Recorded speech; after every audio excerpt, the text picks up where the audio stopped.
Assalamualaikum warahmatullahi wabarakatuh. Perkenalkan, kami dari kelompok yang akan mempresentasikan kajian literatur dengan judul Sistem Pengenalan Ekspresi Wajah atau dalam bahasa Inggris dikenal sebagai Facial Expression Recognition, disingkat FAIR, yang berbasis Deep Learning. Saya Alian Pandu Fadilanta dengan NIM 2452304. Perkenalkan, saya Zaki Putra Gunawan dengan NIM 24523065. Saya Hafid Ridho Fajar Sidanto, NIM 2452308. Sebelum masuk ke pembahasan, izinkan saya sampaikan dulu garis besar presentasi pada hari ini. Ada 6 bagian yang akan kami bahas. Yang pertama pendahuluan, yang kedua landasan teori, yang ketiga metodologi, yang keempat ada hasil dan pembahasan, yang kelima kesimpulan, dan yang terakhir referensi. Baik, langsung saya mulai dari bagian pertama. Baik, kita masuk ke bagian pertama. Bagian pertama adalah pendahuluan. Facial Expression Recognition atau FAIR ini adalah teknologi yang berkembang cukup pesat seiring dengan kemajuan computer vision dan kecerdasan buatan. Secara sederhana, sistem ini dirancang untuk membaca dan menafsirkan emosi manusia secara otomatis berdasarkan analisis citra wajah. Penerapannya pun sudah cukup luas, mulai dari sistem pembelajaran interaktif, pemantauan kesehatan dan keamanan, sistem peningkatan interaksi antar manusia dan komputer. Dan seiring waktu, penggunaan algoritma deep learning ini terbukti mampu mendongkrak akurasi dan keandalan sistem deteksi ekspresi secara drastis. Namun, di balik kemajuan itu, implementasinya di dunia nyata masih menemui banyak tantangan. Misalnya variasi pencahayaan, perubahan sudut pandang atau pose, kualitas resolusi gambar, perubahan objek penghalang seperti masker atau tangan atau yang biasa disebut oklusi. Ditambah lagi, perbedaan dataset dan teknik antar penelitian membuat hasil performanya seringkali bervariasi. Dari situ, kajian literatur ini kami susun dengan 3 tujuan. Pertama, merangkum kemajuan mutakhir sistem FAIR. Yang kedua, membandingkan efektivitas metode-metode deep learning yang beredar. Dan yang ketiga, mengidentifikasi celah riset untuk perbaikan di masa depan.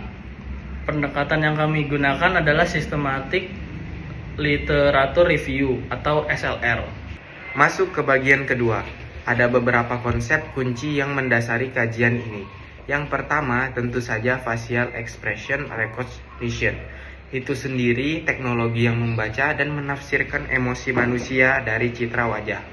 Kedua, Convolutional Neural Network atau CNN, yang menjadi arsitektur paling dominan karena mampu mengekstraksi fitur-fitur wajah secara hierarkis dan mandiri dengan akurasi yang tinggi. Ketiga, Transfer Learning.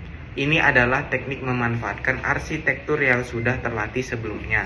Misalnya ResNet atau VGG16 supaya proses pelatihan model jadi lebih cepat dan akurasinya lebih tinggi. Dan yang keempat, ada pendekatan yang lebih baru seperti Graph Neural Network dan model hibrida yang mulai banyak diintegrasikan pada studi-studi termutakhir. Selain arsitektur, kami juga menyoroti 4 isu fisik lingkungan yang cukup mempengaruhi akurasi sistem ini. Pencahayaan, sudut pandang atau pose, resolusi gambar, dan oklusi.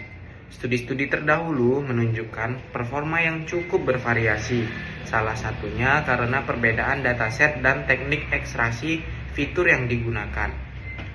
Lanjut, kita ke bagian yang ketiga, ada metodologi. Seperti yang sudah disebutkan, kami menggunakan pendekatan sistematik literatur review yang terdiri dari 5 tahapan. Tahap pertama, perumusan. Di sini kami menentukan VAR dan menyusun pertanyaan riset. Tahap kedua, pengumpulan. Kami mencari artikel-artikel ilmiah melalui Google Scholar dengan menggunakan IEE Explore dan Science Direct. Tahap ketiga, ada seleksi. Artikel yang terkumpul kami saring berdasarkan kriteria inklusi dan eksklusi, judul serta abstraknya. Tahap keempat, ada ekstraksi. Kami menganalisis arsitektur model, dataset, dan akurasi dari tiap artikel. Dan tahap kelima ada pelaporan. Kami menyintesis semua temuan, membandingkan kinerjanya, lalu menyimpulkan kesimpulannya. Ada 3 pertanyaan penelitian yang menjadi acuan kami. Pertama, arsitektur deep learning, apa yang paling sering digunakan dan terbukti paling akurat untuk VAR.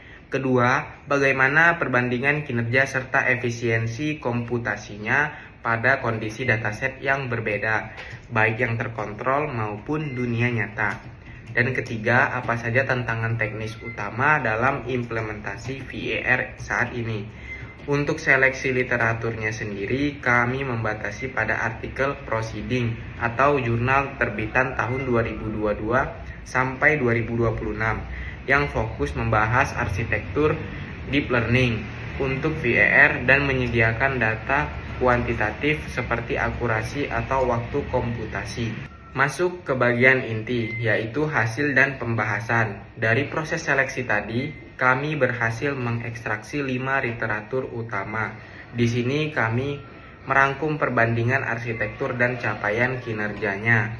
Yang pertama ada CNN konvensional yang diuji pada dataset publik standar, terbukti stabil dan menjadi baseline utama untuk pengenalan pola wajah. Lanjut ada CNN yang dikombinasikan dengan VGG 16 menggunakan pendekatan transfer learning, menunjukkan peningkatan akurasi yang signifikan dan proses konvergensi yang lebih cepat. Lanjut ada lightweight CNN yang diuji pada dataset lingkungan pendidikan inklusif, terbukti sangat efisien secara komputasi, cocok untuk perangkat dengan spesifikasi rendah. Dan ada CNN berbasis web yang diuji langsung lewat kamera webcam, mampu mengklasifikasikan emosi secara instan atau real time. Di sisi lain, ada beberapa tantangan teknis yang konsisten muncul di berbagai penelitian. Untuk masalah oklusi, solusinya adalah augmentasi data dengan menambahkan noise saat latihan. Untuk variasi cahaya dan pose, digunakan teknik pemrosesan citra seperti normalisasi kontras. Untuk beban komputasi yang berat, solusinya memilih arsitektur yang lightweight. Dan untuk durasi training yang lama, digunakan metode transfer learning seperti VGG 16 atau ResNet. Sampailah kita kepada bagian kesimpulan. Dari seluruh kajian ini dapat kita simpulkan ada 5 poin penting. Yang pertama, CNN tetap menjadi tulang punggung arsitektur VAR karena keunggulannya dan dalam mengekstraksi fitur spesial wajah secara mandiri dan akurasi tinggi. Yang kedua, arsitektur yang lebih dalam dan penerapan transfer learning seperti VGG 16 terbukti unggul dalam akurasi sekaligus mempercepat proses pelatihan model.